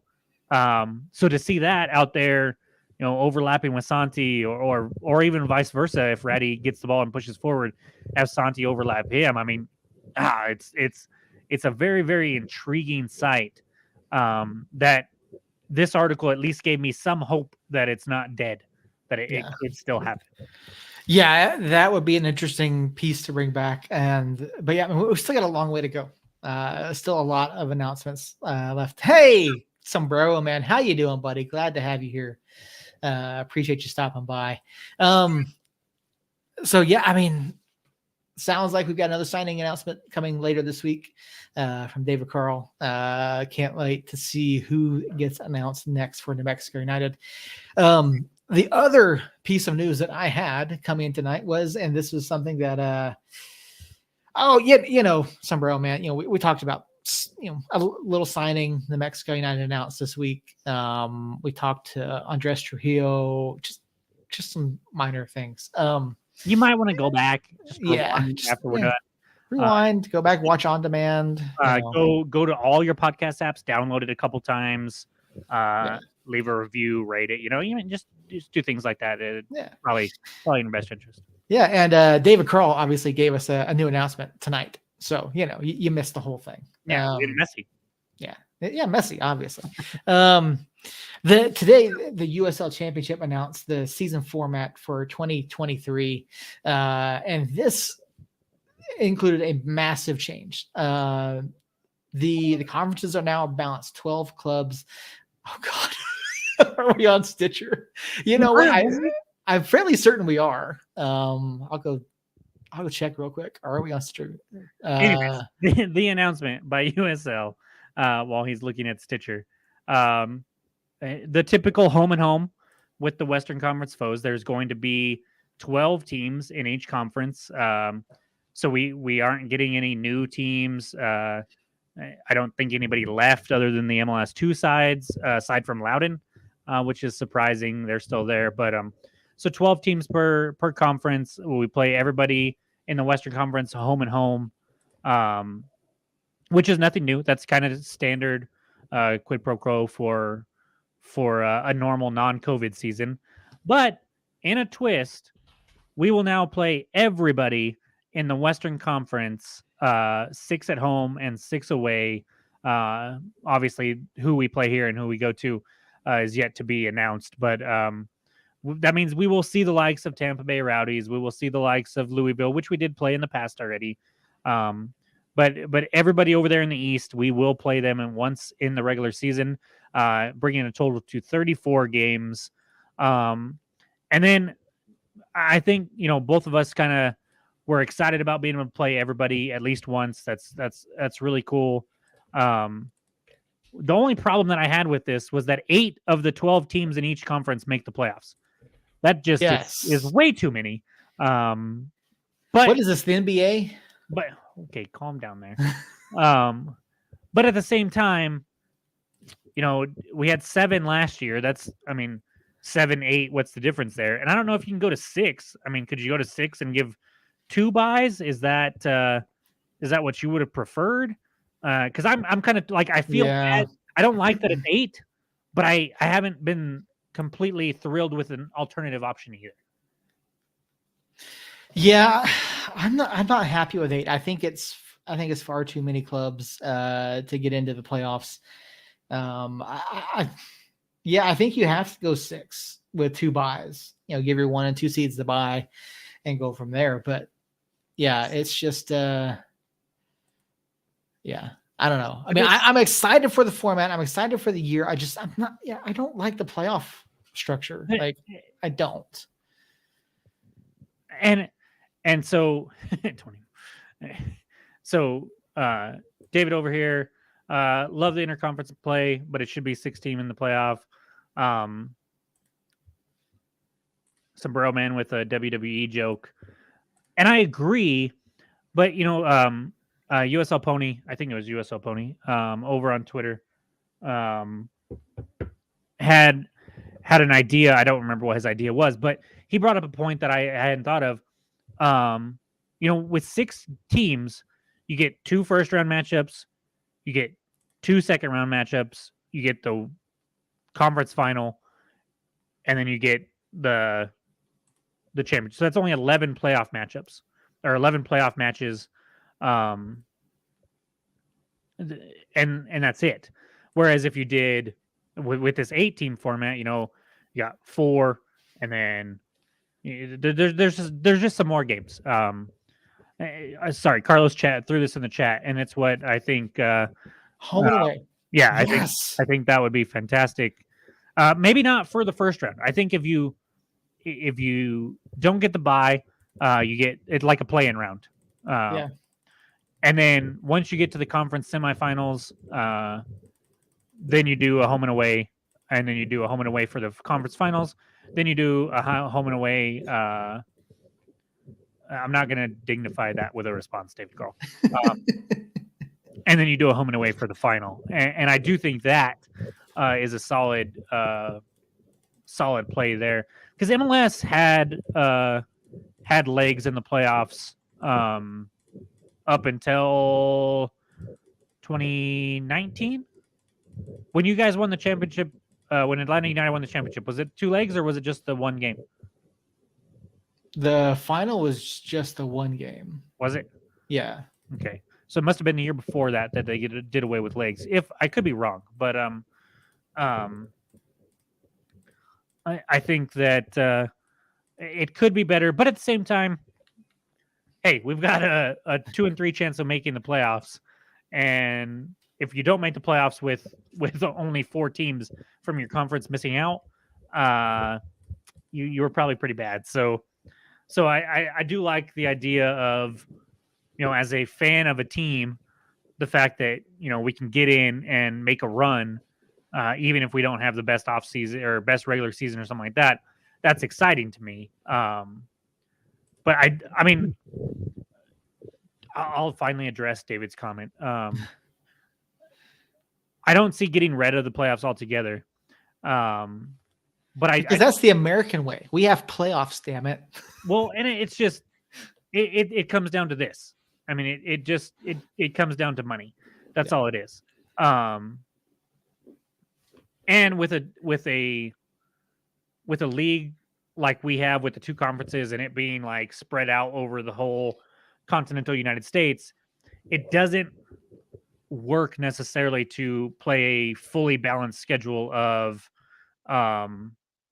play everybody in the league twice so that it's all fair and you get a true winner there. But nonetheless, I do think that the Supporter Shield should hold more value in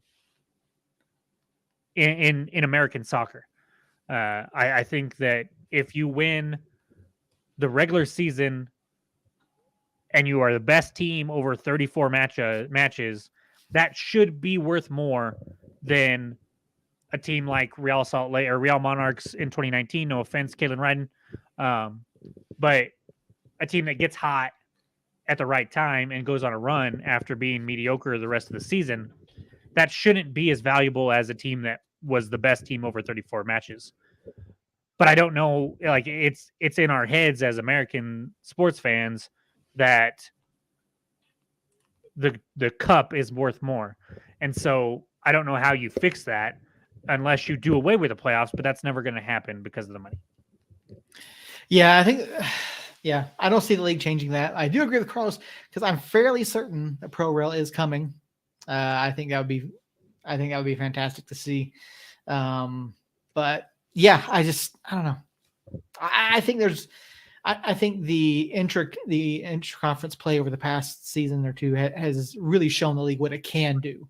Mm-hmm. And we get to see some teams that we've never seen before. I'm excited for that. I'm excited to potentially go places that we've never seen. There was a comment over on Reddit saying if the USL pays attention to who's played where before, we could potentially have Lou City, Tampa, Charleston all coming here. We've had Charleston here before, though. Yeah, that is true. But yeah, there's some interesting potential matchups, potential away days, potential home days. But yeah, fix the playoff format. Fix it. You don't need 8. You don't need 8 out of 12. But I think it does also help set the league up well for 2024 when you got a couple more teams joining the league. yeah, it's gonna be fantastic. Oh wait, what's this? Do a cup tournament between all USL leagues, like a Leagues Cup and US Open Cup.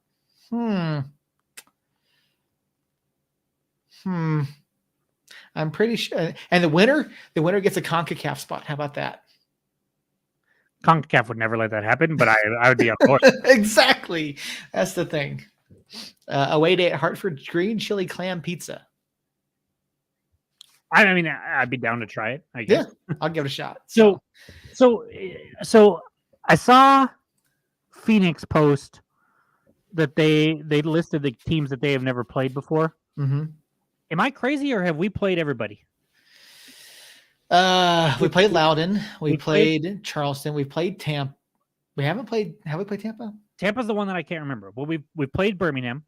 We played Birmingham. Charleston. We played Detroit City. We played Lou City. We played Indy.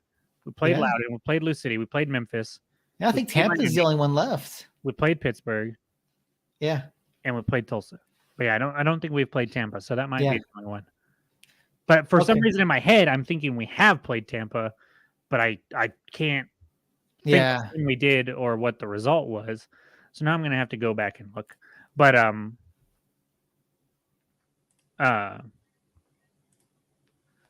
it struck me because Phoenix had a list of like 4.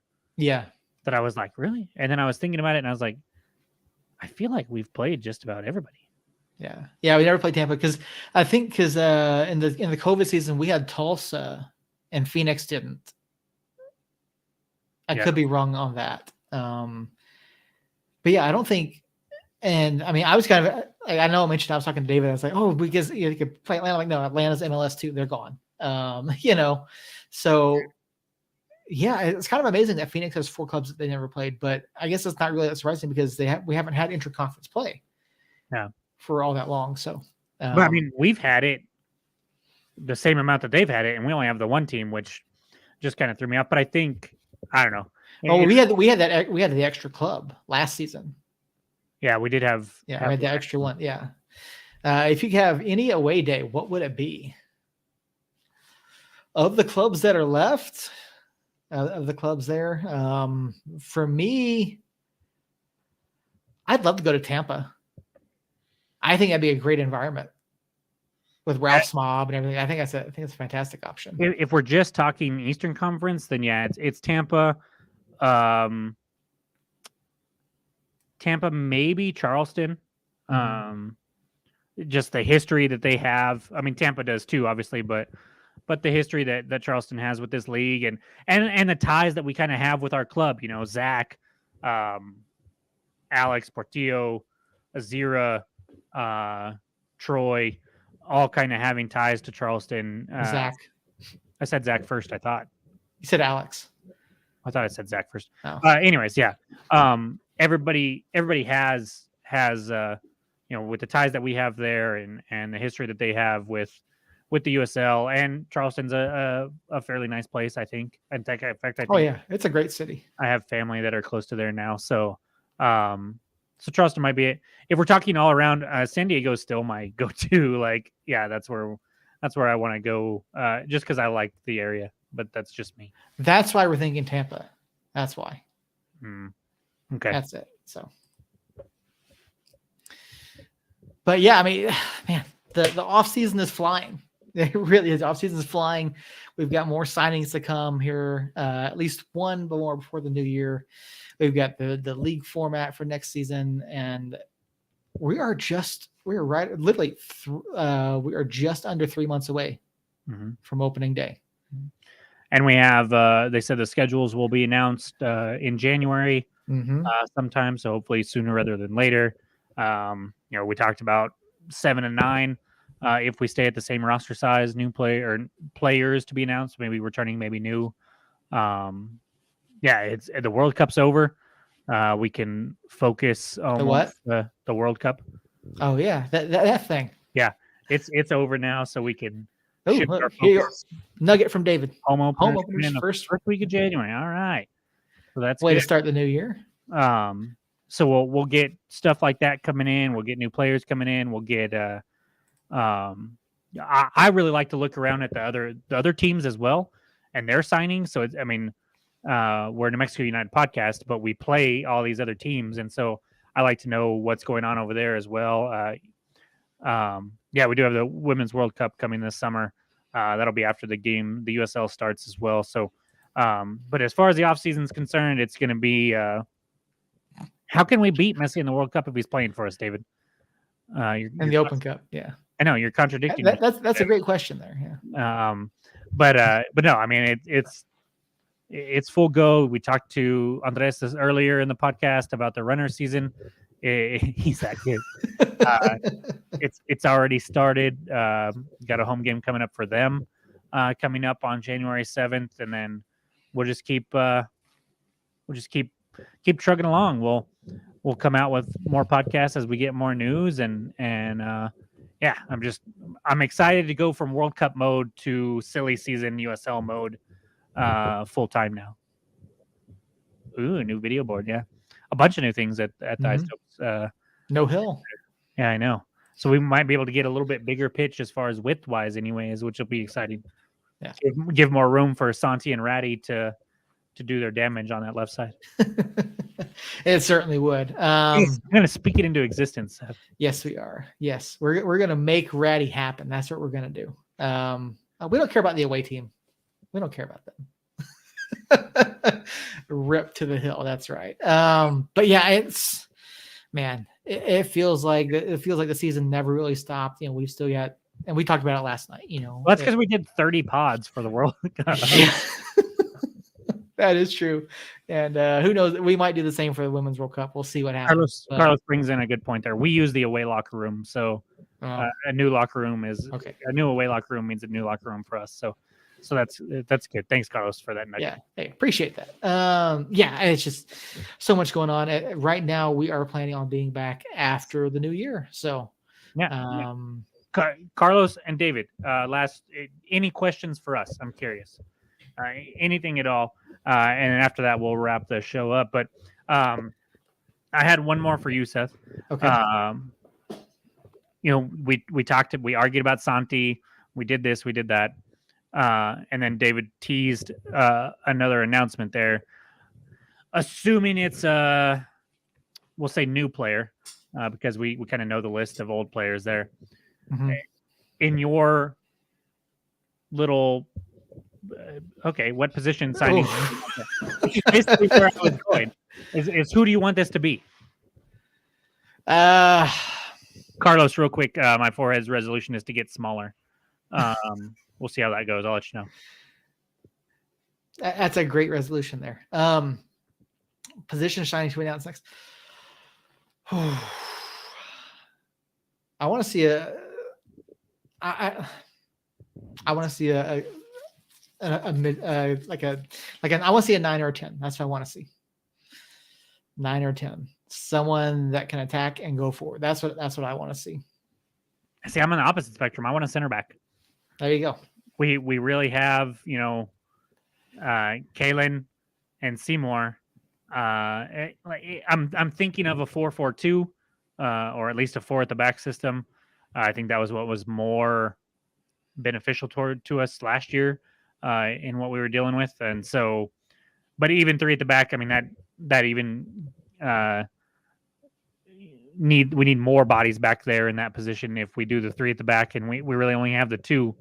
And so I would like a center back there.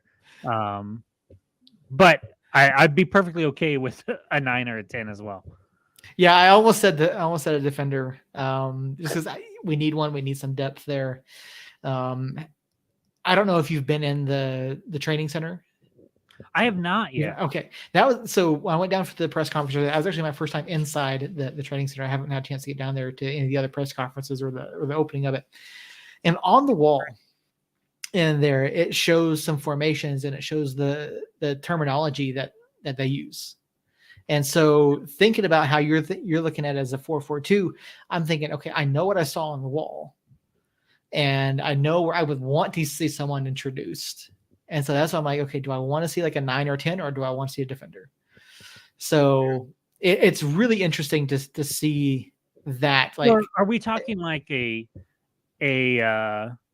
a system, A like whiteboard situation where they have stuff written down, or is it like a on it's like the a permanent it's like a plaque, like a solid thing. okay. It shows the formation, talks about the verbiage, and how the roles are expected to play. It's got different variations of that formation.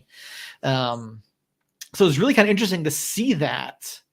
Yeah, and it really gives a really clear idea into what the club and what Zach is trying to do from an on the pitch perspective. And so I kept looking at it throughout the press conference yesterday, and so like knowing who we have and knowing what I want to see, like I think it's really interesting. And the fact that David says our two choices are very interesting leads me to think that we're going to either get a attacking player or a defensive player. Well, I mean, that is 2/3. It's not like it's groundbreaking that it happens to be one of those two, but